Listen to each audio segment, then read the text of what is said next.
우리 일어나서 하나님의 말씀 같이 교독하도록 하겠습니다. 요한복음 15장 18절부터 16장 4절까지의 말씀입니다. 이렇게 인사하실 텐데요, 예수님처럼 당신은 나의 좋은 친구입니다 라고 서로를 향해서 인사해 보도록 하겠습니다. 예수님처럼 당신은 나의 좋은 친구입니다. 한쪽으로 고개가 돌아가지 않으면 그 옆에 왼수가 있는 건가요? 친구입니다. 예수가 나의 좋은 친구였던 것처럼 믿음 안에 한 형제와 자매된 우리 모두는 서로를 향해 좋은 친구로 사귀어야 되겠지요. 한 가지 질문을 해보겠습니다. 누군가 우리 성도님들에게 예수님을 왜 믿습니까? 라고 묻는다면 여러분들은 뭐라고 대답하시겠어요? 머릿속으로 한번 생각해 보십시오. 이런 거 아닌가요? 예수님 잘 믿고 복 받으려고요. 예수님 잘 믿고 지금 삶의 문제 해결받고 싶어서요. 예수님 잘 믿고 건강해지고 싶어서요. 예수님 잘 믿고 출세하고 싶어서요. 이런 답인가요? 혹시나 그런 생각을 가지고 있다면 오늘 예수님께서 우리에게 그 환상 이야기를 완전히 깨트려 버리십니다. 그런 이야기를 하고 계시죠. 친구 되신 예수님과 동행하는 그 삶을 살면 칭찬받고 인정받고 성공을 거듭하며 누리면 참 좋겠는데 오늘 예수님은 그런 얘기 단 하나도 안 하십니다. 단 하나도 안 하시고 뭐라고 말씀하시냐면 너 미움받을 거야. 너 박해받을 거야. 그 말씀을 하고 계시는 거예요. 왜 이 말씀을 우리에게 하실까요? 내가 갖고 있는 내 마음의 기대를 완전히 무너뜨리는 이 미움과 박해라는 말로 내가 갖고 있는 생각을 깨트려 버리시는 걸까요? 오늘 말씀을 통해 함께 그것을 나누어 보고 내 삶을 점검해 보는 시간 가졌으면 좋겠습니다. 예수님께서 15장 처음부터 시작됐던 말씀을 반복해서 말씀하십니다. 뭐라고 말씀하시냐면 내 안에 머물라라고 계속해서 말씀하셔요. 예수 안에 머문다는 게 어떤 거지요? 어떻게 표현할 수 있을까요? 예수님과 동행하는 삶, 그분과 함께하는 삶을 예수님 안에 머무는 삶이라고 이렇게 표현해 볼 수 있을 겁니다. 예수님 안에 머무는 삶, 예수님과 동행하는 삶에는 필수적으로 따라오는 하나가 있습니다. 그는 열매를 맺을 수밖에 없다는 거예요. 전능하신 하나님이 내 안에 계시고 내가 예수님 안에 계시면 예수님이 나로 하여금 열매를 맺게 하신다는 겁니다. 내가 능력 있고 준비가 되어서가 아니라 내가 예수님 안에 머물기 때문이에요. 전능하신 그분이 나의 인생을 이끌어 가시기 때문에 참 좋은 포도나무에 가지가 붙어 있으면 그가 원하건 원치 않건 좋은 포도 열매를 맺는 것처럼 예수 안에 있으면 성도는 반드시 열매를 맺게 되어 있다라는 것입니다. 그런데 그 열매를 향하여, 그 열매 맺는 삶을 향하여 예수님께서 좋은 얘기를 안 하셔요. 부정적인 얘기를 하십니다. 그 열매 맺는 삶이 쉽지 않을 거라 그 얘기를 하고 있는 거죠. 성도가 살아가는 삶의 모든 자리는 영적 전투가 일어나는 자리입니다. 그게 교회건 가정이건 직장이건 친구와의 관계건 수시로 우리 안에서는 영적인 전투가 끊임없이 일어나고 있지요. 그래서 성도가 성도다운 삶을 못 살게 만드는 겁니다. 열매도 맺지 못하게 만드는 거죠. 예수님과 동행하면 자연스럽게 열매를 맺는 그 삶이 되어야 할 텐데 우리 안에서는 수많은 영적인 전투들이 열매를 맺지 못하게 하는 거예요. 그리고 그 삶을 제대로 살지 못하게 한다라는 겁니다. 이런 삶을 두고 예수님께서 두 단어로 우리가 직면하게 될 삶을 이야기하고 계시죠. 두 단어가 어떤 겁니까? 미움이라는 단어예요. 그리고 박해라는 단어를 쓰고 있습니다.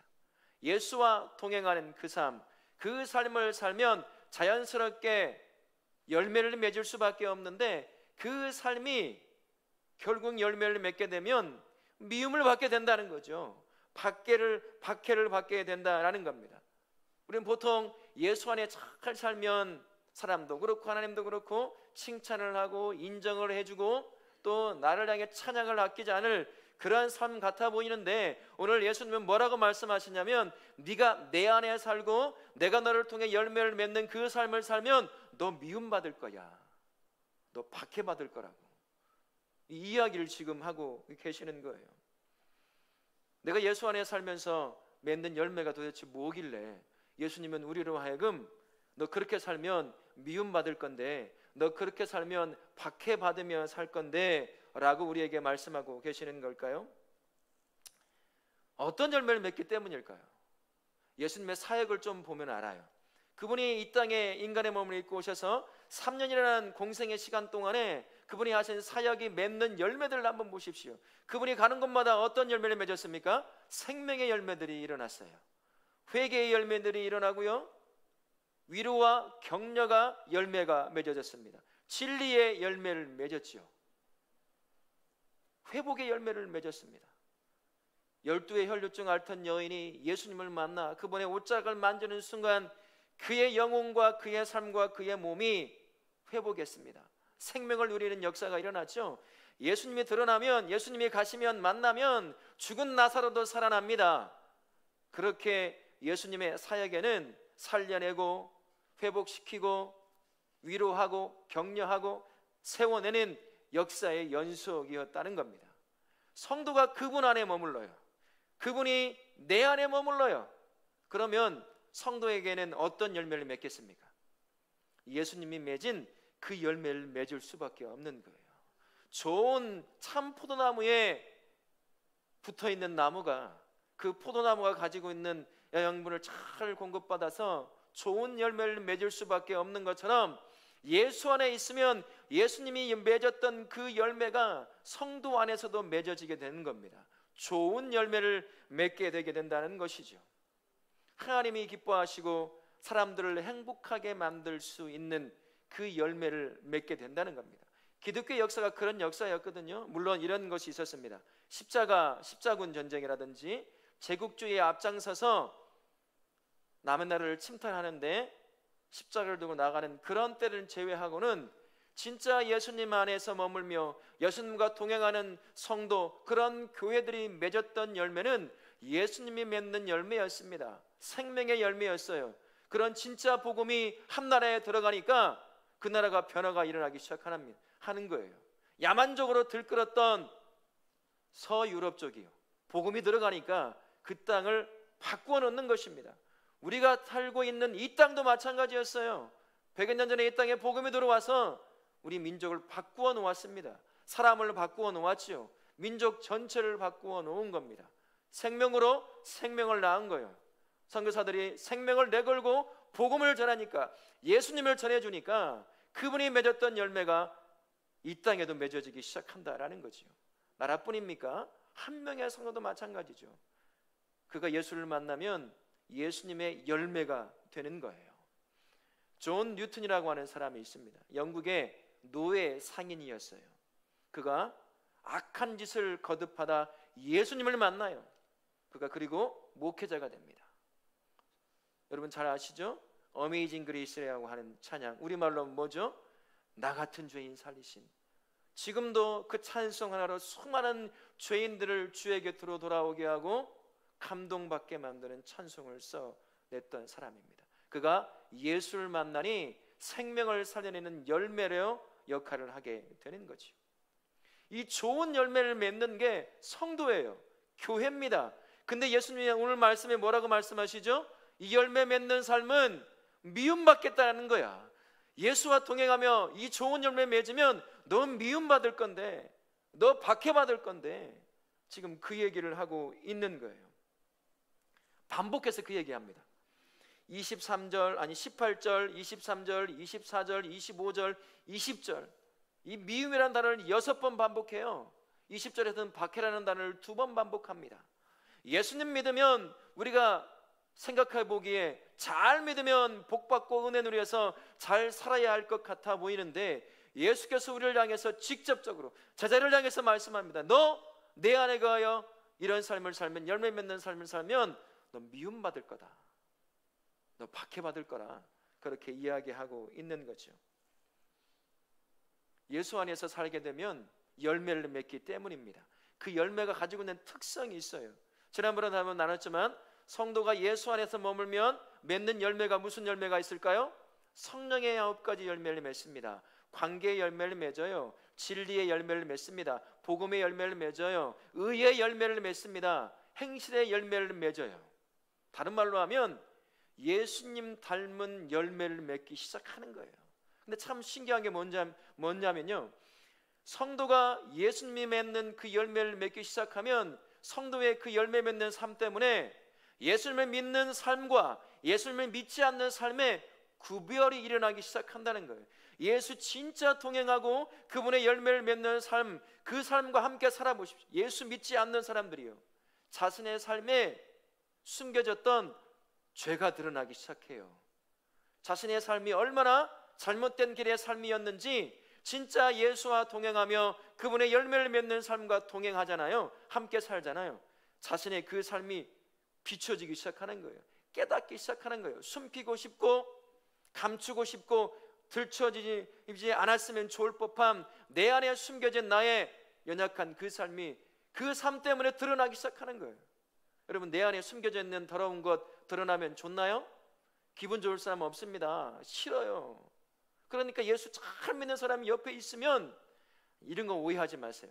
예배 잘 드리는 거 말고요, 진짜 예수님과 동행하면서 예수님의 열매를 맺고 있는 삶, 그 삶이 그런 삶을 사는 사람이 내 옆에 있으면 내 삶이 그런 삶이 아니게 드러나거든요. 싫어요. 귀찮거든요. 힘들거든요. 미워하기 시작한다는 거예요. 너만 의롭냐? 그래서 박해하기 시작한다는 겁니다. 예수께서 그 이야기를 하고 있는 거예요.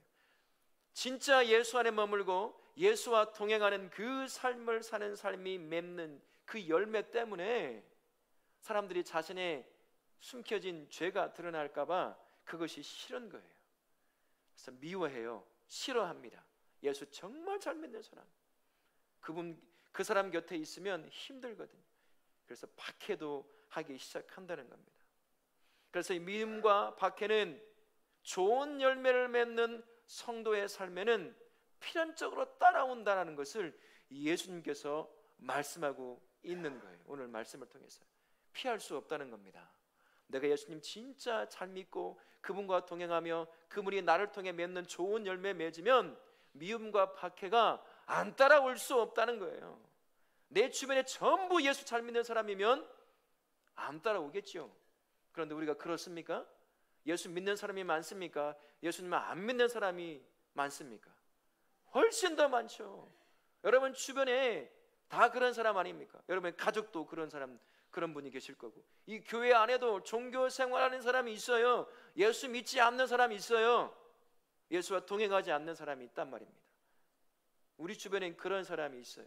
그래서 그런 사람들에게 진짜 예수와 동행하며 사는 열매 맺는 삶을 살면 그들의 숨겨진 삶이 드러나요. 죄가 드러납니다. 그것이 들어온 거예요. 그것이 싫은 거죠. 그래서 정말 예수 잘 믿는 사람을 미워하는 거예요.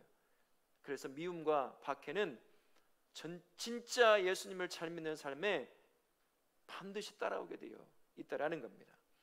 사단은 하나님과 적대적인 관계에 있죠. 그래서 하나님을 싫어합니다. 하나님만 싫어할까요?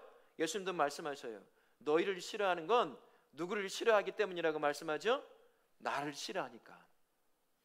나를 싫어하는데 너희들이 내 안에 들어와 나와 동행하니까 나를 싫어하는 것을 너희들도 싫어하는 것을 똑같이 싫어한다는 얘기를 하시는 거예요. 더군다나 예수님과 예수님 안에 머물며 예수님이 나를 통해 맺는 좋은 열매들을 성도가 맺고 있다면 얼마나 더 싫어하겠습니까? 얼마나 더 미워하겠어요? 얼마나 더 박해를 하겠느냐는 것입니다. 자기의 삶이 들춰지는데요, 빛처럼 성도가 옆에 세워져 있으면 그전까지 어둠으로 가려져 있던 나의 죄악성이, 나의 죄됨이, 이 욕심스러운 삶이 드러나는데 싫어하는 거죠. 사단은 그것을 부추겨요. 예수님 안 믿는 사람들의 그 마음을 부추깁니다. 미워하게 부추겨요. 제 경험을 한번 말씀드릴까요? 처음 저희 가정에 신앙생활을 했던 분이 저희 막내 누나였습니다. 저보다 3살 많은 막내 누나였어요. 근처에 교회에 전도가 돼가지고 갔어요. 얼마 지나지 않아서 찬양팀 성가대를 쓰네요. 근데 그때 이 성가대원들에게 성가대 가운을 맡겼나 봐요. 빨아오라고. 제가 그때 중학생이었어요. 교회가 뭔지도 몰라요. 예수가 누군지도 몰라요. 근데 누나가 성가대 가운을 가져와서 빨라고 가져왔어요. 근데 제가 뭐라고 한 줄 아세요? 다시는 가져오지 말라고, 다 찢어버릴 거라고. 지금 생각해도 왜 내가 그런 말을 했는지 도저히 이유를 찾을 수가 없어요. 그냥 싫었어요. 교회 간다는 말 자체가. 바로 100m 직선상으로 100m도 안 되는 교회에 제 모교회가 있었습니다. 그게 교회인지도 모르고 살아가는 거예요. 예수 안 믿는 사람들은요 그래요. 그래서 미워해요. 사단이 그 마음을 부추기거든요. 그런데 하물며 예수 안에 머물면서 예수님이 맺으신 좋은 열매를 맺어서 자신의 삶의 더러운 부분들을 들춰내고 있는 성도가 있는데 안 미워하겠습니까? 안 싫어하겠습니까? 제가 일반 대학원 다닐 때도요, 지도 교수님이 술을 너무 좋아했어요. 저를 괴롭히는 재미로 살았거든요. 그 다음날 제가 뭐 해야 되니까 일찍 가야 된다고 하면 반드시 그날 새벽까지 술을 먹어요. 그리고 뭐 하는 줄 아십니까? 500ml짜리 맥주컵에다가 맹물을 가득 채워가지고 우리 한 잔씩 돌아가면서 먹을 때 너 한 잔 먹어라. 야, 그거 싫냐? 그러면 맥주 한 잔 마셔. 안 마셔요. 그러면 잘리는 거거든요. 대학원에서는 끝나는 거예요. 그거 학위 못 따요. 지도교수한테 대들었다고. 그래? 그럼 내가 2방울 따라줄 테니까 먹는 신용만 해. 그래요. 그래서 그랬죠. 제가 이거 먹을 거면 저 이미 벌써 먹었습니다. 안 먹습니다. 그랬어요. 괴롭히는 재미로 사는 사람도 있어요. 예수 믿는다고 하면 이게 세상이에요. 예수 없는 사람들의 마음이죠. 부추깁니다. 그래서 미워하게 해요. 미움에서 박해까지 갑니다. 핍박까지 가게 되는 거예요. 제가 뭐 설교를 준비하면서 찾아보니까 2014년도에 크리스찬이 투데이라고 하는 그 신문에 예수께서 부활하시고 그분을 믿기 시작한 성도들을 지금까지 믿고 있는 성도들 중에 순교한 사람들의 그 인원수를 대략적으로 한번 생각해 보니까 대략 7천만 명쯤 예수 잘 믿는다고 순교당했지 않았을까라고 하는 통계를 내놓았더라고요. 근데 더 그랬겠죠. 더 많은 사람들이 예수 믿어 순교를 당했겠죠. 미워하는 사람이니까요. 2022년도 국민일보에는 이런 기사가 나왔습니다. 복음이 불일 듯 일어나는 한 아프리카의 나라인데요, 나이지리아라고 하는 나라입니다. 그 나라가 평균 하루에 13명의 순교자가 지금도 나오고 있어요. 21세기를 살아가는 이 시대에 저도 한번 찾아봤습니다. 여러분 유튜브를 통해 찾아보면 예수 믿고 복음 전하고 성경 전하고 있는 그들이 어떻게 죽이는지 찍어서 올리는 사람들이 있어요. 왜 그럴까요? 두려워서 다시는 그런 짓 못하게 만들려고요. 비참해요. 그걸 보면서 야, 내가 저런 박해를 받으면서 예수 믿고 살아갈 수 있을까? 저런 미움받으면서 예수님 믿는다고 말하고 공개적으로 믿으며 내가 그렇게 믿음을 지키며 살아갈 수 있을까? 한번 생각해 봤습니다. 안 되겠더라고요. 무서워요. 공포스럽습니다. 그렇게 미워해요. 예수 안에 머물며 예수님이 맺는 그 열매를 맺어 살아가면 사단은 그렇게 사람들을 통해서 미워하게 합니다. 조직적으로 미워하게 하죠.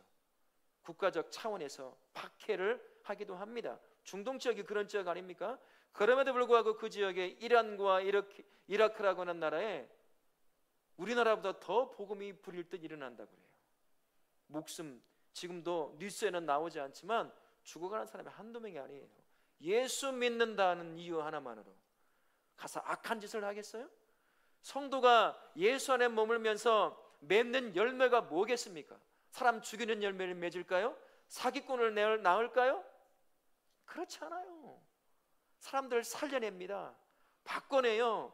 위로합니다. 격려해요. 그런 열매를 맺는 게 성도가 예수 안에 머물러 맺는 열매라고 하는 거죠. 그런데 사단은 그렇게 살지 못하게 한다는 거예요. 지금 제자들에게 예수님께서 이 말씀을 하십니다. 십자가를 바로 앞에 두고 자기 떠나야 되거든요, 이제. 그런데 자기 떠나고 나서 홀로 공동체로 예수를 믿으며 있어야 될 제자들, 그들이 걱정이 되신 거예요. 그래서 이 말씀을 하시면서 미리 준비시키고 계시는 거죠. 실족할 수 있기 때문입니다. 사실 예수님의 제자들 11명의 제자들 여전히 마음 바뀌지 않았습니다. 여러분 아시죠? 이들이 왜 예수님을 쫓아다녔습니까? 예수님 때문에 한 자리 얻으려고요. 예수님이 로마를 물리치고 예수님의 나라를 세우면 그 자리에 국무총리가 되고 싶고 행안부 장관이 되고 싶고 뭐가 되고 싶은 거예요. 그래서 여전히 쫓아다니고 있는 겁니다. 마음 안 바뀌었어요. 이런 마음을 갖고 있던 제자들에게 예수님이 떠나고 난 뒤에 그들의 삶의 미움과 박해를 경험한다면 어떨까요? 다 터져버리는 거죠. 도망쳐버리는 거죠. 진짜 그러지 않습니까? 예수님이 잡히고 십자가에 붙잡히니 돌아가시니 어떤 일이 발생하죠? 제자들 한 명은 자살해요. 한 명은 예수님 부인하고 예수님 저주하고 떠나버립니다. 다 떠나버렸어요. 이럴 줄 아시고 예수께서 내 안에 머물며 내가 맺는 열매를 너희들이 맺으면 너 미워할 거야. 너희 박해할 거야. 그러나 그 미워하고 박해하는 것은 너희를 직접 미워하는 것이 아니라 네가 내 안에 거하기 때문에 내가 너희를 세상에 택해 내 자녀를 삼았기 때문임을 기억하라. 그렇다고 한다면 네가 내 안에 있으니 내가 너를 보호할 거니까 걱정하지 말라. 그 얘기를 하고 계시는 거예요. 내가 올라가면 성령님을 보내주실 텐데 그분이 너와 함께하며 이 모든 미움과 박해의 시간을 견디어 나가게 해주실 거야. 그리고 너의 삶이 가치 없는 삶이 아니라 예수님을 증거해주는 삶, 가치 있고 의미가 있는 삶이라는 것을 증언해 줄 거야. 그 이야기를 예수님께서 제자들에게 그리고 지금 우리에게 전해주고 있는 거예요. 그래서 그들이 당하게 될 미움과 박해를 준비하게 하는 것입니다. 그러니 예수님 안에서 머물며 예수님 맺는 성령의 열매, 의의 열매, 진리 열매를 맺는 그 삶 때문에 당하게 될 미움과 박해를 만나거든 두려워하지 말라는 거죠. 걱정하지 말라는 거죠. 그때 내가 여전히 너와 함께하고 있다는 사실, 너의 구원을 내가 이루어낼 것이라는 사실을 기억하고 끝까지 내 안에 머물러 네가 맺어야 될 그 열매를 풍성히 맺는 삶을 살라고 그렇게 제자들을 준비시키고 저와 우리를 준비시키는 겁니다. 여기서 우리 성도님들에게 한 가지 생각해보고 싶은 것이 있습니다. 예수님 안에서 열매 맺는 삶을 살 때 세상은 혹은 예수님을 믿지 않는 사람들은 어떤 반응을 보일까요? 내가 진짜 예수님 안에 머물고 그분의 열매를 내가 맺는 삶을 산다면 세상과 예수를 믿지 않는 사람들이 그 삶을 보고 뭐라고 반응할까요? 생각해 보신 적 있으신가요? 한 번도 생각해 보지 못하셨죠? 제가 예를 한번 들어볼게요. 이런 경험이 있으신지 한번 기억해 보세요. 정직하게 살려고 예수님이 나를 동행하니까 남들이 보건 보지 않건 조금만 눈 감으면 엄청난 이득을 얻을 수 있는데 정직하게 살려고 살면 융통성 없다는 말 여러분 예수 믿기 때문에 들어보신 분 계십니까? 주일날 지키려고 주일 예배를 하나님 앞에 온전히 드리려고 가게 문 닫고 직장의 동료들이 야 우리 캠핑 가자, 야 우리 등산하자, 야 우리 골프 치자 이런 이야기 할 때 나 하나님을 예배하는 날 예배해야 돼. 그래서 친구들에게 사람들에게 회사의 사람들에게 왕따 당해본 적 있습니까? 아우 쟤랑은 정말 안 통해. 복음을 전하려고 예수님을 말하니까 이 광신자처럼 종교에 매여 사는 사람 혹시 이런 말 들어보신 분 계십니까? 세상의 가치관을 따르지 않을 때 손해본 것 때문에 가슴 아파해 본 일 여러분 경험이 있으신가요? 우리 시대에는 그 과거에 박해와 핍박은 별로 없어요. 지금 우리 시대에는 그렇죠? 근데 우리에게 미움과 박해로 다가오는 것들이 이런 것들이 아닌가 싶습니다. 예수님 안에 머물며 그분을 인하여 맺게 되는 삶을 살면 그 열매를 맺는 삶을 살면 이런 삶이 당연히 따라와요. 경험할 수밖에 없습니다. 내가 그 자리에 놓일 수밖에 없는 거죠. 이런 경험 있으시냐라고 묻는 거예요. 손해본 적 있으세요? 예수님 믿는 것 때문에? 예수님 믿는 것 때문에 왕따 당해본 적 있으십니까? 오해하지 마세요. 내가 잘못 살아가지고 예수 안 믿는 사람과 똑같이 살아서 그래서 손가락질 당하는 거 말고 정말 예수님 안에 머물러서 예수님의 열매를 맺는 삶을 살다 보니 이런 경험을 당해본 적이 있느냐는 거예요.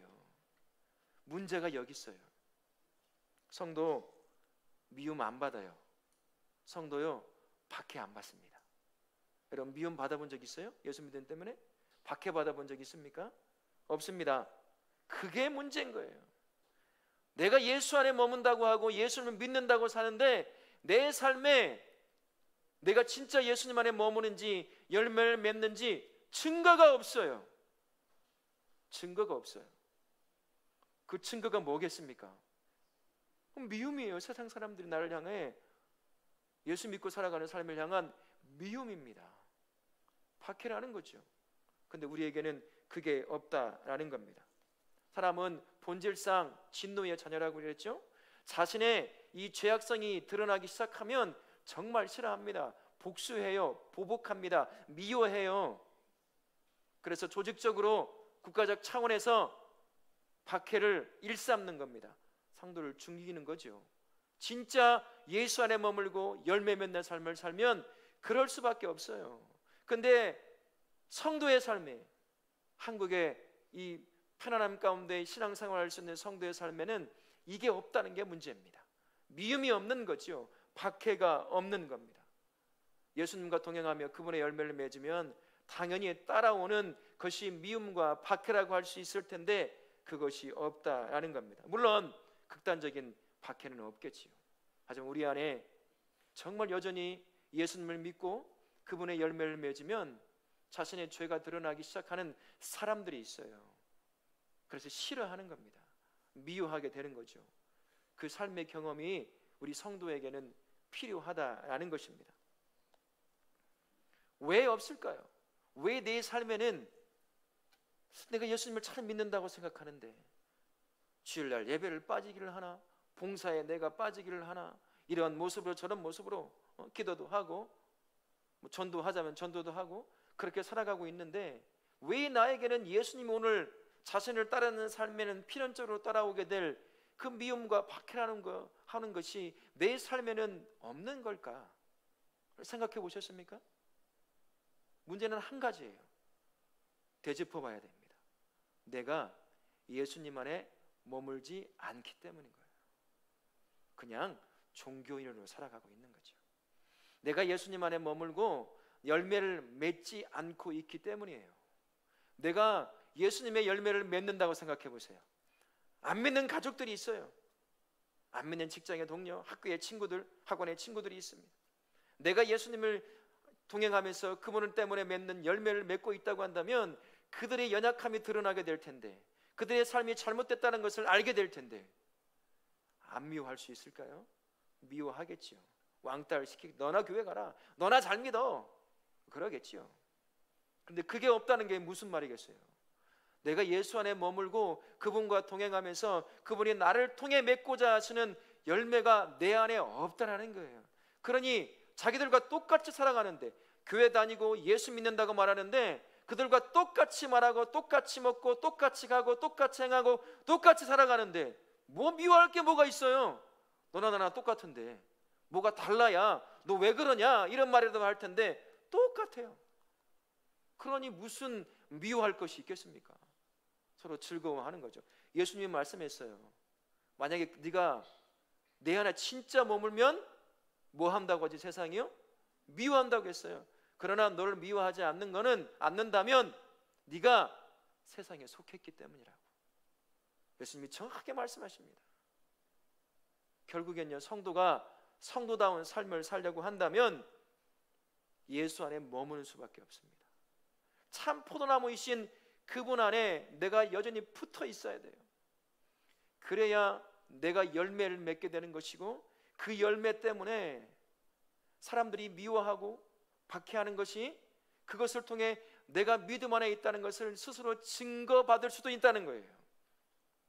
다시 말하지만 여러분이 이런 단어 써서 참 죄송한데 개떡같이 살아가지고 당하는 어려움 말고요, 예수 안에 머물러 당하는 어려움을 말하는 것입니다. 그게 증거가 되는 거예요. 내가 예수 안에 머물러 있다는 것. 그래서 예수님께서 지금 우리에게 이 말씀을 주시면서 너의 삶을 점검하라고 얘기하는 거예요. 너 지금 어디 안에 머물고 있냐? 내 안에 머물고 있냐? 예수 믿는다고 말을 하고 예배도 드리고 기도도 하고 봉사도 하고 있는데 진짜 너 내 안에 머무르고 있는지 너의 삶을 보라는 거예요. 네가 진짜 내 안에 머물러서 내가 맺고자 하는 열매를 네가 맺고 살아간다면 네 삶 좋아할 사람 별로 없을 텐데, 야, 너와 함께하면 예수 안 믿는 사람들 정말 즐거워하더라. 뭘 했길래? 그 삶 무슨 삶이겠어요? 하지 않아야 될, 양보하지 말아야 될 성도가 양보하고 있다는 건 아니겠습니까? 그들이 가지 말아야 될 그곳을 쫓아가는 것 아니겠어요? 그래 내 삶에 증거가 없는 거예요. 미움받으면, 박해받으면 한 번쯤 내 삶이 예수 안에 있는가 하고 스스로도 점검해 볼 수 있을 텐데, 그게 없다면 하나님이 복 주셔서 잘 사는가 보다 라고 착각하며 살겠지요. 정작 그것은 복이 아니라 하나님의 경고인 거죠. 내 안에 내가 예수 안에 살며 그분을 인해서 맺는 열매가 없다는 것을, 내가 겪는 미움도 한 번도 없고 박해도 한 번도 없어. 그냥 내가 가면 좋대 사람들이. 그게 경고라는 얘기예요. 네 삶 점검해 보라는 겁니다. 여러분, 지난 한 주간 어떻게 사셨어요? 예수 안에 머물며 예수님이 맺는 그 열매를 나를 통해 맺으셨습니까? 그 삶 점검해 보라는 거예요. 허울 좋은 기독교인으로 살지 말고, 종교 기독교인으로 살지 말고 진짜 예수 믿는 성도로 살려는 겁니다. 결국엔 성도는 예수님 안에 머무를 수밖에 없습니다. 예수님과 동행하는 삶을 살 수밖에 없는 거예요. 그게 성도가 성도다운 삶을 살게 하는 것입니다. 이 한 주간, 지난 한 주간처럼 예수님과 동행하지 않는 삶을 살았다면, 이 한 주간 다시 하나님께서 우리에게 생명을 허락하신 이 한 주간 예수 안에 머물며 예수님이 나를 통해 맺고자 하시는 그 열매를 맺는 삶 사실 수 있기를 바랍니다. 그러다 보면 미움도 당할 거예요. 너만 의롭냐? 너만 예수 믿냐? 더 어려운 게 뭔지 아세요? 예수 믿는다고 하는 사람들이 하는 말이에요. 야, 적당히 해. 뭐 그렇게까지 할 필요 있냐? 아, 다음 주 예배 있잖아. 이번 주 빠져도 안 죽어. 예, 진짜 안 죽어요. 하나님이 안 죽이거든요. 그 말 들을 때가 더 힘들어요. 함께 이 상황을, 이 믿음의 삶을 지켜나가고 이겨나가야 될 사람인데, 그 사람이 그런 말 할 때마다 정말 마음이 힘들고 어려울 때가 많아요. 여러분들 직장 생활 그런 거 경험해 보신 분 계실 거예요. 직장 상사가 집사야, 장로고, 근데 이번 주에 직장이 전체가 주일날 놀러 간다. 사장님, 저 예배 드리러 가야 되는데요. 야, 내가 집사요. 나도 간다. 다음 주 예배 드리면 되잖아. 그런 것 때문에 마음 아파해 본 적 있으세요? 그게 성도거든요. 그게 예수와 동행하는 삶이에요. 그게 예수님이 맺고자 하는 열매를 맺는 삶입니다. 이 한 주간 그런 열매 맺으실 수 있길 바랍니다. 예수님과 동행하면서 미움 당하고 박해당할 수 있어요. 그러면 그때가 내가 예수 안에 있다라는 것을 스스로 증거함 받는 거라는 걸 기억하시고, 이 한 주간도 예수님 안에 머물러 예수님과 동행하며 풍성한 열매를 맺으시는 우리 성도님들 되시기를 예수님의 이름으로 축원합니다. 아멘.